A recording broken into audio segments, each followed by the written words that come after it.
Okay, hi everyone. Pardon the look. I just had a virtual visit with my rheumatologist as a follow up visit, and I was in the middle of blow drying my hair when she called. I wanted to get on here and update.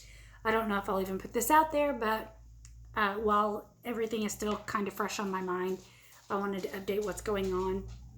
So, I think the last time I updated on here was explaining that I had mono, and it was the third time, and I was having trouble getting anyone to believe me that I had on mono 3 times, and none of my doctors told me that that was a red flag. But as a nurse, I know having mono more than once is a red flag for autoimmune disease, which I already felt like I had more issues going on. I had already been diagnosed with Hashimoto's back in February before I ever got mono. So I think this was all a blessing in disguise. What I'm going to tell you, the results of everything. I do have some diagnoses finally, which I don't think I would have gotten so soon had I not been diagnosed with autoimmune disease and mono during the middle of a worldwide pandemic. I would still feel like I had underlying autoimmune disease, but I would be working and busy at work and not really thinking about it that much. But since I was forced into quarantine due to a fever, it gave me time to really journal my symptoms and realize that I've been sick for a few years. To give a little backstory, from what I can compare what my normal should be. Back in 2015, for those of you that know me, know I'm a full-time nurse. I was working 7 on, 7 off, doing on-call, working around the clock, sometimes 100 hours a week, baking elaborate birthday and wedding cakes, like the big 3-tiered designer cakes, making bath bombs, running a phone business, and had 2 kids in competitive soccer who had soccer tournaments out of state almost every weekend. No, that's not true. A few times a year, but had competitive soccer every week. So, and I was fine with that. I didn't feel exhausted. I just, normal life, normal tired mom, right? Since 2015 to now, I noticed that my lifestyle was kind of going downhill, and I was becoming more, I don't know if you'd call it lazy, but just less interested in activities and spending more time on my phone or sitting down. And then it really caught up to me this last year that I realized, wow, both of my boys are out of competitive soccer. And I was sad because I love competitive soccer so much and love to watch them grow. But I was secretly relieved because that's stress off my back. I haven't planted flowers in 2 years. I haven't put up pictures on my wall since I moved into this house 3 years ago. I really don't have any activities other than we bought a boat last year and we're at the lake every weekend.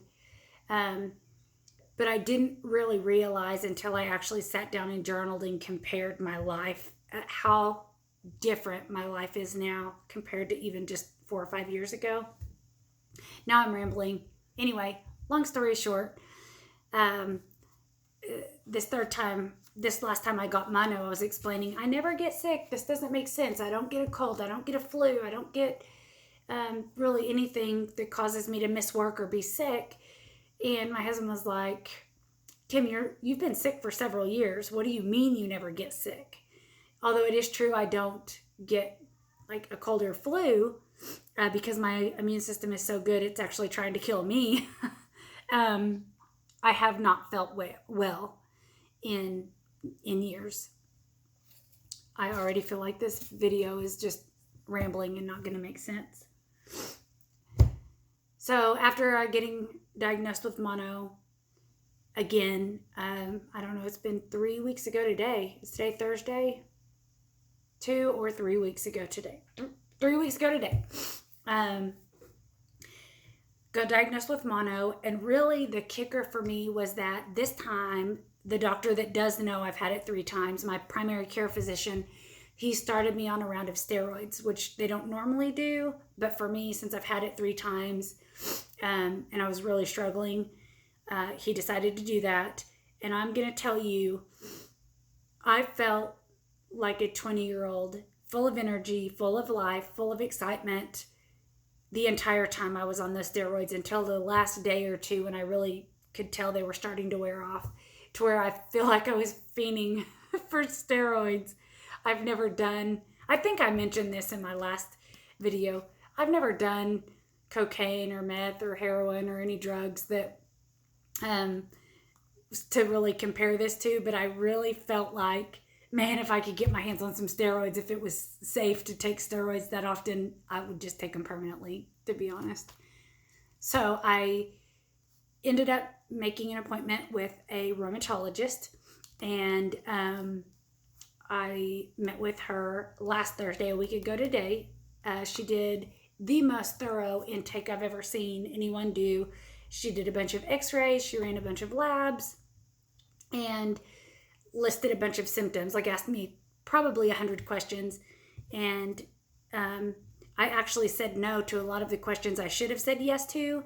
I just didn't realize that I had that going on or recognize them as symptoms. I thought that that was normal for 40-year-olds to feel the way I feel. And so when she asked me if I had pain, I said no. And when she asked me if I had a rash, I said no. And when I got back home to my family, my husband and my mom both pointed out that I do actually have the classic libido rash. I don't think I can show it to you. I might insert some pictures, but I'm going to take you over here and see if you can kind of tell. I've just gotten so used to this on my legs that I thought it was normal. It's not. Oh, Birdie and Bella went in the picture. Here, y'all go outside. See if I can get some sunlight on my legs and you can tell. I don't know if you can see, but it kind of looks like a spider web or like veins, like this purplish. Here, you can probably see it on my feet. It actually looks like modeling when people are not getting proper blood flow. But when I'm cold, it's a bluish purple color. And then when I'm hot, it's a reddish color. So that's really common with lupus. I always thought with lupus you had to have the classic butterfly rash. You don't. So that was a huge symptom. And then she asked about pain. I'm like, no. And she did all the joints, thinking rheumatoid arthritis. I'm like, I do not have that.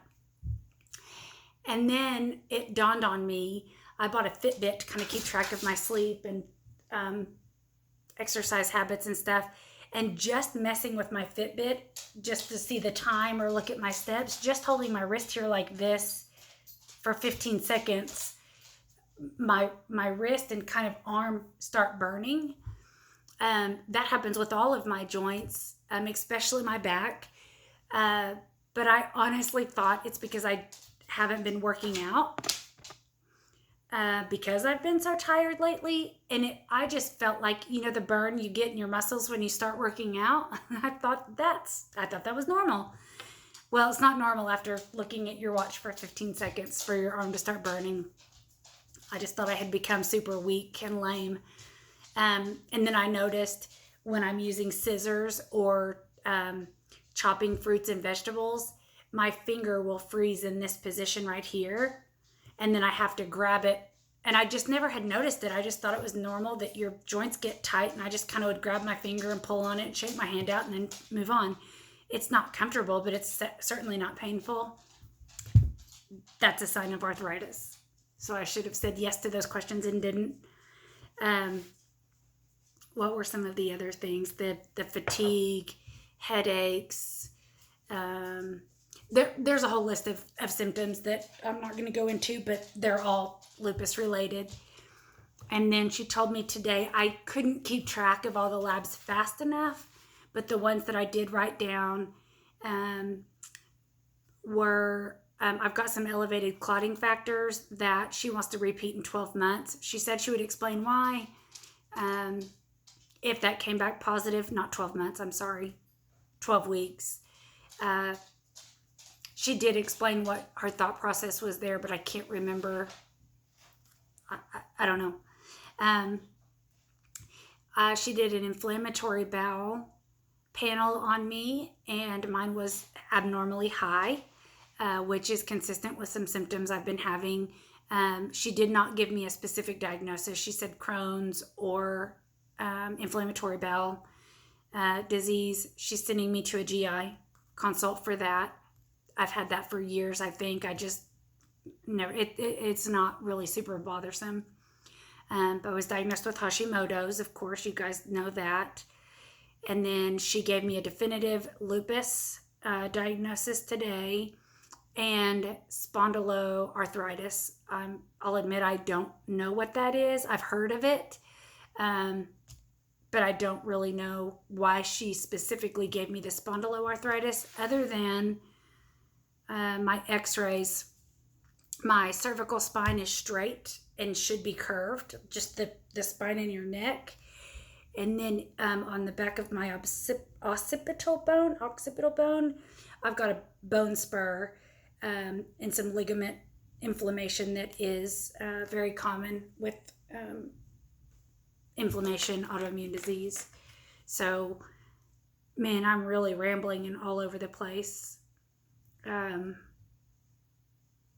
So yeah, I don't know if any of that makes sense because I just rambled all the notes off that I had scribbled down as she was talking, and I missed a bunch. There were some other labs that were abnormal.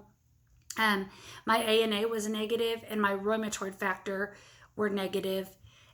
But she said, based on everything else, my clinical symptoms, my other labs, and my x-rays, she is comfortable with the definitive diagnosis of lupus and spondyloarthritis. And then we'll kind of see how the treatments work and go from there. So she's starting me on 3 different treatments, some injections, and I think the Plaquenil is oral, which is the medication that they're using to treat people for COVID-19. That's a common drug in lupus, and I'm starting that tomorrow. Man, I'm not really that interesting or entertaining in this video. I'm just giving an update, and I'm all over the place because I just got off the phone with her, or off the virtual visit. But what I guess the biggest update is that the reason I don't look sad is I'm not. It's clear that my body has been in distress for the last few years, especially looking back and journaling the last few years. Or I've been journaling the last few weeks, but looking back on the last few years, and it's there. I mean, there's nothing I can do about it. It probably had a lot to do with my diet and lifestyle over the last 30 years. I was a smoker until 5 years ago. That certainly didn't help me any. But feeling guilty or feeling sorry for myself is not going to fix it. What is going to fix it is for me to majorly change my diet and lifestyle, which I'm confident that I can do slowly and gradually. And then these treatments, I'm going to start them and see if they're as effective as everyone says they will be. She says I should feel like I did a few weeks ago when I was on those steroids. She said that's how I should feel within a week or 2 of starting all of these treatments. If that's the truth, I'm over the moon excited just to get things started. Sorry, my phone was trying to ring. And if they're not super effective, then I will just go the all natural route and probably see a functional medicine specialist to help me with nutrition. I'm going to do the nutrition route either way, but I don't know. I'm just going to play around with some of these treatment options, and I'm really hopeful that I will be back to my 35-year-old self who is full of energy and full of life and funny and exciting and entertaining, and not a lazy slob that comes home at 5 o'clock and hits the couch immediately and feeds my kids frozen pizza 3 nights a week, because that's what I do. So that's my update.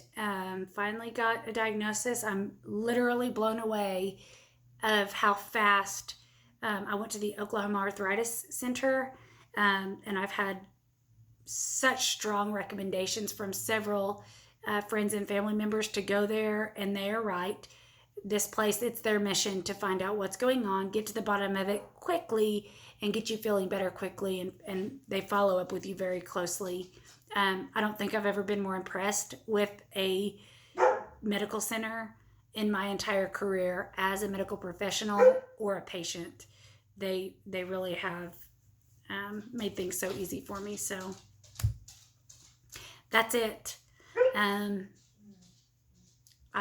over being a sickly woman and ready to take control of my life again, get back on track, and feel good again. That's my plan. And maybe I'll make some videos once I get back in the gym, start working out, getting fit again. Maybe I'll make some videos on my journey back to good health. But until then, that's my update. I love you guys, and I'll talk to you soon.